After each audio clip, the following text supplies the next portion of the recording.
क्या तुमने कभी महसूस किया है कि तुम अकेले नहीं हो, कि कोई तुम्हें देख रहा है, मगर जब मुड़कर देखो तो वहाँ कुछ नहीं होता। हमजा एक 21 वर्षीय छात्र था जो एक पुराने हॉस्टल में रहता था। हॉस्टल का कमरा नंबर 302 सुनसान था, क्योंकि कहा जाता था कि वहाँ कुछ अजीब होता है। लेकिन हमजा को भूत प्रेत पर विश्वास नहीं था। एक रात जब सभी लड़के सो चुके थे, हमजा लैपटॉप पर काम कर रहा था। अचानक उसने महसूस किया कि कमरे के दरवाजे पर धीरे धीरे दस्तक हो रही है।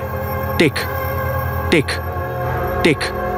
हमजा चौंक कर दरवाजे की तरफ देखने लगा। रात के 2 बज रहे थे। इतनी रात को कौन आ सकता था? वो धीरे धीरे दरवाजे की तरफ बढ़ा, मगर जैसे ही वो करीब पहुंचा, दस्तक बंद हो गई। कौन है? हमजा ने पूछा, लेकिन कोई जवाब नहीं आया। वो दरवाजा खोलने ही वाला था कि अचानक टिक टिक टिक। अब की बार दस्तक खिड़की पर हो रही थी। हमजा का दिल तेज धड़कने लगा। ये कैसे संभव था? उसका कमरा तो 3री मंजिल पर था, फिर खिड़की पर कौन था? हमजा ने हिम्मत करके खिड़की के पर्दे हटाए, लेकिन बाहर कोई नहीं था। बस काले अंधेरे में हवा चल रही थी। वो पीछे मुड़ा ही था कि अचानक दरवाजा जोर से धड़ाम से बंद हो गया। हमजा का दिल हलक में आ गया। ये क्या हो रहा है? फिर एक सरगोशी सुनाई दी।